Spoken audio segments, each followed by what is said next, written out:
Teal dear, we are continuing our march towards racial apartheid in the West, and all in the name of progress. Because nothing says peaceful, progressive, loving society quite like segregating people based on the colour of their skin. Now you may be sitting there thinking that I'm exaggerating a little bit. Oh no, this is not hyperbole.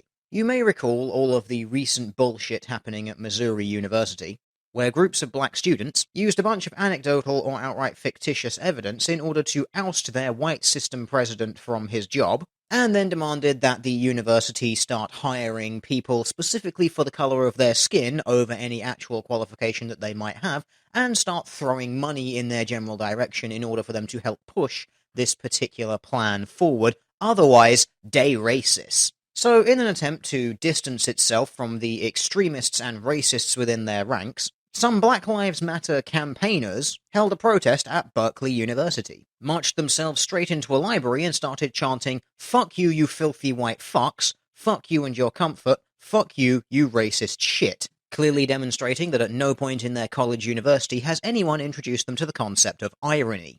About 150 Dartmouth protesters shouted as they marched through the Bakerberry Library at Dartmouth College. Students who didn't join in their protest were harassed, with one woman being pinned to the wall by protesters who shouted "filthy white bitch" in her face.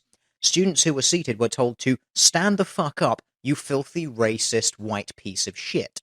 The black-clad protesters also harassed students who wore gangster hats and Beats headphones, calling them symbols of oppression. Those would be Beats headphones by Dre, as in Dr. Dre, the rapper, the founder and CEO of Aftermath Entertainment and Beats Electronics. The Beats Electronics which is valued at just over $1 billion, although more likely closer to $2 billion. In fact, by the time this video has been released, probably over $2 billion. Owned by a man. A black man, I would like to point out, whose personal fortune stands at around $550 million. Truly a symbol of oppression. Also, gangster hats? I wasn't aware that someone's choice of headwear that they made was a sign that they were being oppressed. You know, on account of it being a personal choice. An anonymous student who was present at the library said, "I was sitting in Novak studying when a large group of protesters came in chanting Black Lives Matter. They gathered in the center of Novak, amongst the tables where there were a number of people working peacefully. They kept shouting and started banging on tables. They demanded that people stand up to show their solidarity. Those who did not stand were targeted and questioned. There was a girl studying in one of the study rooms in Novak, and the protesters stormed the room.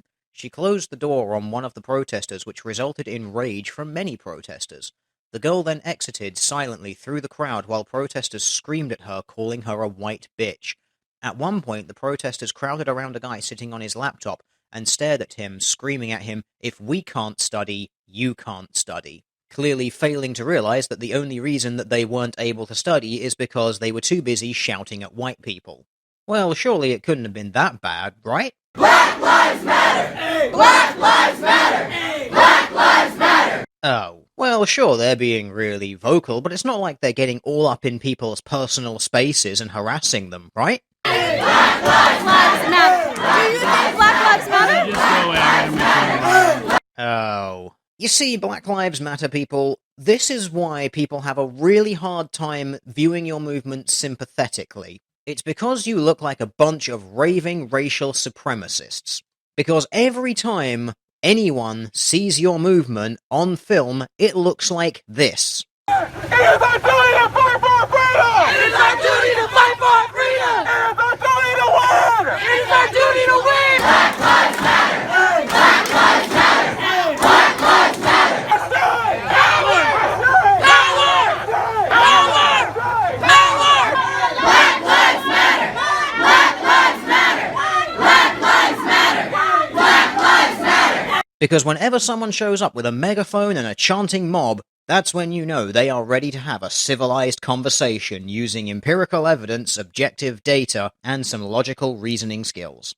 I mean, it's not like we're seeing shit like this anywhere else. In, say, Minnesota. Kill all these fucking cops! Kill their kids too! Fucking police! And they kill all of them!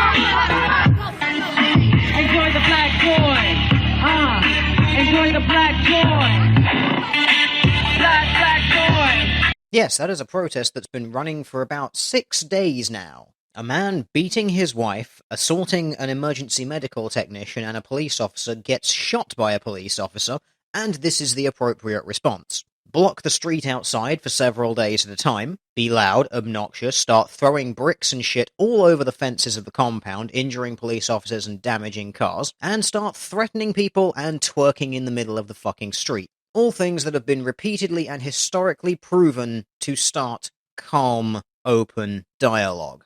Now, in some instances, there may be a legitimate reason to seek deeper inquiry into a certain issue. But so many times when we see these Black Lives Matter people coming out of the woodwork, they are just getting offended over nothing, even an imagined slight. Which leads us nicely to the curious case of Vanderbilt, with one of the student organizations holding an anti-racist protest on their university campus, the very next day being the victim of, well, I'll let them explain. The Hidden Dories team is appalled to announce that our demonstration yesterday was met this morning with a vile act. This morning, someone left a bag of feces on the porch of Vanderbilt University's Black Cultural Center. The center has served as the nexus of many aspects of black life on Vanderbilt's campus since its inception 31 years ago.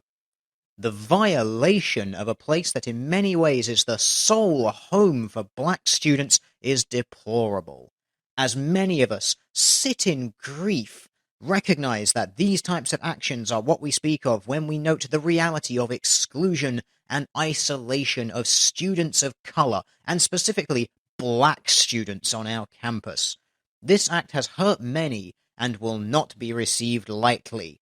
We will not allow for the desecration of the place we call home. As we announced yesterday and reaffirmed today, we will not be silent. So there we have the Black Student Union announcing that they will take righteous vengeance upon the no doubt racist straight white male who would dare to desecrate their holy ground. And they shall never be silenced until the offender is caught and brought to justice. Except the very next day, they deleted that post from their Facebook and have never mentioned it ever again since. Because it turns out the turd in a bag belonged to the seeing eye dog of one of the blind students on campus, who was simply unable to find a bin to put it in because they weren't familiar with that part of the grounds. And unsurprisingly, after this, she issued a statement of her own. I would like to inform everyone on this campus that no racial threat occurred. I am a blind student on this campus with a guide dog. I was meeting with a group last night to go over our debate for one of my sociology classes. My dog did her business outside on the grass, and I picked it up and put it in a bag, like always. I did not want to bring the feces inside and make the building smell, so I left it outside by the door. Everyone is going to point me out now as the blind girl who left her dog feces by the Black Cultural Center. I am sorry that I do not know where all the trash cans are on main campus. The Vanderbilt police were obviously able to look at cameras and figure out that it was Marley and I, because I got a call asking if I left her feces outside of the door. I guess there's only one thing to say here to these black students who were so eager to cry "Das racist" at the first sign of anything happening, and that is to check your fucking privilege. 'Cause you just got wrecked with a capital hashtag by a blind girl and her dog. They did at least post an apology, which if you want to read the entire thing, then feel free to pause the screen. But I just want to point and laugh at the stupidity of the first sentence. It has recently come to our attention that we were absolutely misinformed about a situation that happened this morning at Vanderbilt's Black Cultural Center. No, fuck you. You were not misinformed. You came to the wrong fucking conclusion. You saw something, you took it as a personal fucking slight against you, and you started shouting racist at every person that walked past. Don't try and shift the blame onto some mysterious, non-existent other person who misinformed you about the bag of shit. No, the bag of shit was absolutely there. You were the one who jumped to the wrong conclusion. Take some fucking responsibility for your own prejudice, and maybe work on that victim complex that you've got. Speaking of victim complexes, how much do you think this person has? Columbia student claims to be traumatized by reading about white people. A student at Columbia University is urging the school to inject more diversity into its required courses, claiming she suffered severe emotional trauma from reading too many books by and about white people. One of the students speaking about this attributed her academic troubles to the trauma of having to take Columbia's current core curriculum, which requires students to take a series of 6 classes with a focus on the culture and history of Western European civilization. And Aya said this focus on the West was highly mentally stressful for her. Oh, poor baby, 6 whole classes. That's like 6 to 12 hours of study on Western civilization and Western culture. Oh my god, so fucking triggering. But I can't help but think that this is just an excuse, because earlier she was pointing out that she was supposed to be graduating in 2014, but instead is only on track to receive her degree in 2016.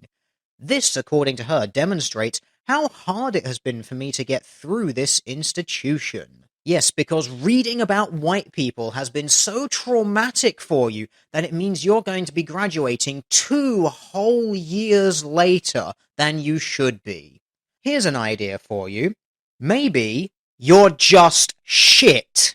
Maybe you just can't hack it in the thing that you are studying. So what are you going to do? Oh, I'm reading books written by white people about white people. That's racist, and it's making me fail. No, fuck you. You are just bad. It's 6 classes. Get your head down, read it, learn it, graduate. Easy. The reason that I really hate this article, it just infuriates me. Because later on we have some moron who will say, you cannot grow up in a society without assimilating racist views. Part of what is exciting about this conversation is that it's issuing accountability for us to look within ourselves and try to understand the ways that racism shapes how we see the world and our institutions. Everyone is racist! Or, now hear me out here, maybe the problem is you. Maybe you are just bad, because the common denominator in all of these circumstances is you. And this is the sort of person who I think typifies this modern Black Lives Matter and all of these modern racist arguments. They so desperately wish that racism existed. Now, I'm not saying that there aren't racist individuals in society. There certainly are. But they are so few.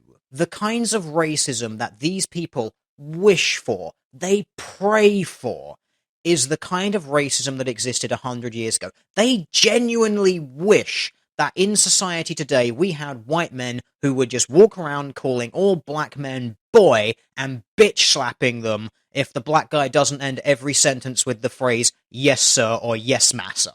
They fucking wish that that still existed because it would legitimize their position. Instead, what they do is they pick anything, absolutely anything, and as we've seen throughout this video, they will jump on the tiniest thing, even the slightest perception that someone is doing something to them because of the color of their skin, and they will quite happily say, everyone is racist, because they want white people to hate black people.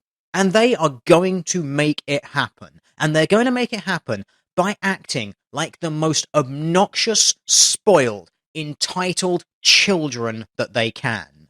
And they're going to do it long enough and hard enough and in big enough numbers that eventually white people, or just non-black people, are eventually going to start tarring all blacks with the same brush, due to constant media coverage of this sort of shit. But hey, at least there are black people out there who see through this as the sort of bullshit that it is, who realize that these morons are just a vocal minority and in no way reflective of them as individuals. And on that note, I'm going to leave you with a short clip from a video by Michael Whaley to just remind you that not everyone is totally fucking insane. I'm promoting this All Lives Matter movement. I'm gonna tell you why. Because it's all this Black Lives Matter movement only promotes racism, and now they encouraging black people to go kill white people because they want white people to feel what we felt 400 years ago. Newsflash, was you living 400 years ago? No. Was those, you know what I'm saying? Was you born 400 years ago? No. So how you gonna let something in the past that you never existed, that you was never born in, affect how you live your life today, having that much influence over you today? All lives matter. That police officer that got killed by that black man because that black man listened to what y'all was saying by going out and killing white people. That police officer's life mattered. That 9-year-old girl in Ferguson, Missouri that got shot in the head while she was doing her homework in a drive-by shooting that none of y'all protested, her life mattered. And y'all y'all get mad and then y'all slander me, y'all call me Uncle Tom and all that type of stuff, house nigga, whatever. Man, check this out. I had drill instructors in boot camp that had better insults than y'all. So, but when you come up with some better insults and then get back at me.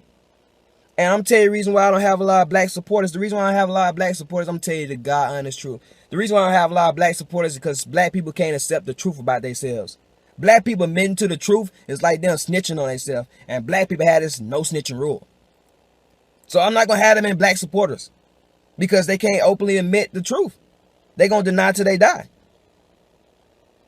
But they're going to use something that happened 400 years ago against white people. They're going to hold it against them. Those white people that's living today in this day and age, this generation, they didn't live 400 years ago. They wasn't born 400 years ago.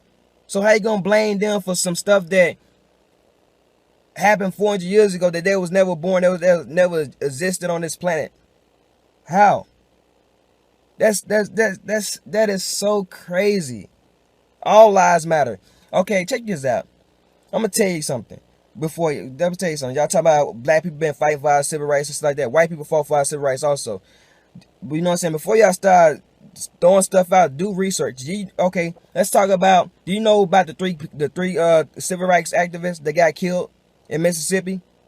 It was 2 white guys and a black guy. They got killed. That black guy life mattered. Those 2 white guys, their life mattered. They supported Martin Luther King and everything. You know why they supported Martin Luther King? Because they see the same thing that Martin Luther King see. They only see human beings. They cared. They wanted to make a change, and they died. And there's other white people that died for our rights too. So don't say right there and say there's black people that died for our rights. There was white people that died for our rights too, because there was white people that supported Martin Luther King. There was white people that supported Malcolm X. There was white people that actually cared. This racism has to stop. And y'all want to blame white people for the stuff that's going on today? No. The reason why a lot of black people is locked up because black people do dumb crimes. When you go kill somebody over a pair of shoes, that's a dumb crime. You made that mistake. You are responsible for the decisions that you make in your life. You can't blame nobody else how you was raised. Racism is, you can't be born racist. You was taught to be racist.